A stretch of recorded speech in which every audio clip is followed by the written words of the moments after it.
Why not practice like that? Practice like it is one thing.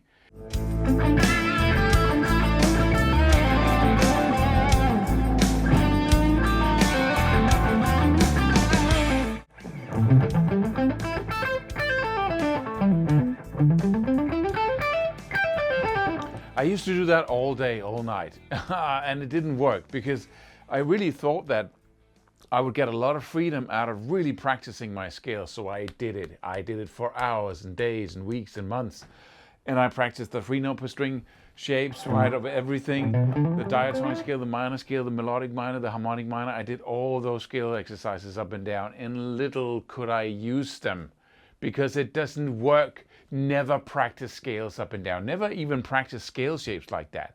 It's a waste of your time, a solid waste of your time. So what to do instead? Well, something that is infinitely more useful, and it works instantly.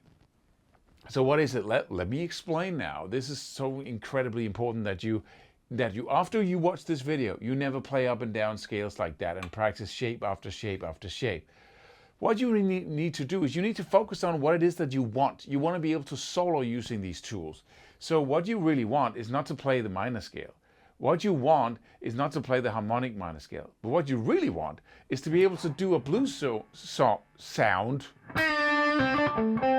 then move into some minorish, and then back into the blues sound, and perhaps you want to move into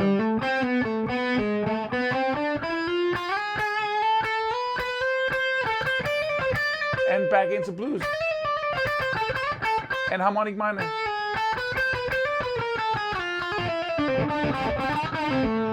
That's what you want, right? Then why the heck would you practice scales as if they were separate entities? They are not separate entities. Music theory makes them separate entities because we have to put words to them and say that is that and this is this, and right? And then it becomes like a thing of its own.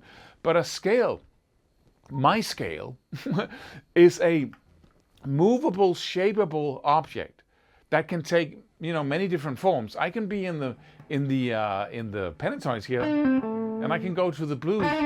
I can go to the melodic minor, and back into the blues scale. I can go to natural minor. I can go to the Dorian minor, right? And back into the natural, to the harmonic minor.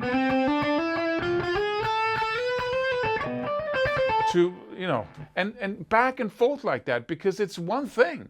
And it really is one thing. You've got 12 notes at any point, no matter where your hand is on the fretboard. And those notes can take different shapes and forms depending on the chord progression in the background and depending on what sound you want, right? So why not practice like that? Practice like it is one thing. Also, once you start superimposing these scales on top of each other, always focusing first on the pentatonic scale and then say, okay, I learned these 5 darn shapes across the fretboard. Cool thing. But now let me superimpose every other minor scale because it's the minor scale, right? Superimpose every minor scale on top of that. Learn to use all of these together so I really get this skill that I want and can improvise and play solos. The way to do that is to simply take a foothold in the pentatonic scale, superimpose first the natural minor over any shape, right? So you got all the 5 shapes of the pentatonic, if that's what you've learned, and then say, how does the A minor scale look on top of the A minor pentatonic? You have got 5, perfect little cage shapes, if that's the system you use, all the way up that fit perfectly with the pentatonic scale, right? And also, next time you take the Dorian minor and superimpose on top of all the pentatonic scale shapes all the way up, right? And then you put on a jam track with every shape, and then you improvise with them, right? Go pentatonic, go Dorian, go pentatonic. And pretty soon when you do that back and forth with the jam track in the background, improvising, having fun, then pretty soon it becomes one thing. It just depends on what sound you want to produce, right? there's also a huge hidden benefit in doing it this way. If you practice scale shape, and every scale shape looks different when you're in standard tuning, different thing in fourth tuning, but if you're in standard tuning and you're practicing scale shapes all the way up the neck, every freaking scale shape looks different. So it's a puzzle that never ends. So you have to learn an inordinate amount of visual information in order to make that happen, and afterwards you have to struggle for years to try and connect them in a horizontal manner. Right? It's a nightmare. But when you start taking something, listen up now, taking something that you know already, i.e. that you master already, right? And you superimpose something new on top of that, a new scale shape, a new variation, then you are building on something that you know already, and that's what learning is.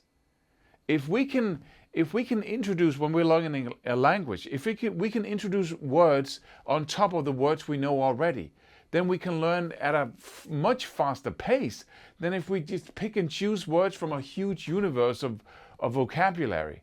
If you're building on something you know already, you will learn so rapidly it's a joke. But that's why it takes so long in the beginning to learn guitar, because you're not building on anything. Everything is new, right? But if you can introduce just that one new chord, or even better, you can take a C major chord and you can lift one finger, and then it's a C major 7, right? Or you can add one finger, and then it's a C major chord with a 9th on it. You know, those are easy little additions to something you know already, which means that I can learn 7 new chords in a day, right? Right? Because you're adding to something you know already. Same thing goes for the first position. You can learn to use the natural minor and the Dorian minor in the same darn day, right? Then you got 3 scale shapes on top of each other, and you learn them just like that. Going up and down every scale shape and trying to learn them and then combining them afterwards, which is virtually impossible. We say it isn't. Everybody's confused, also the experienced players, but nobody tells us about it because, I don't want to be the first one who says that it's impossible, right? So superimpose scale shapes on top of each other, scales that are related, like the minor pentatonic, the minor natural minor scale, the minor Dorian, right? The Dorian minor, or the melodic minor, or the harmonic minor, and you will learn like 1,000% faster. Go download my free course just below here in the description. Watch the videos that's popping up on the screen just in a second here, and then leave a comment by all means about your eternal frustration with the traditional system of learning guitar. See you.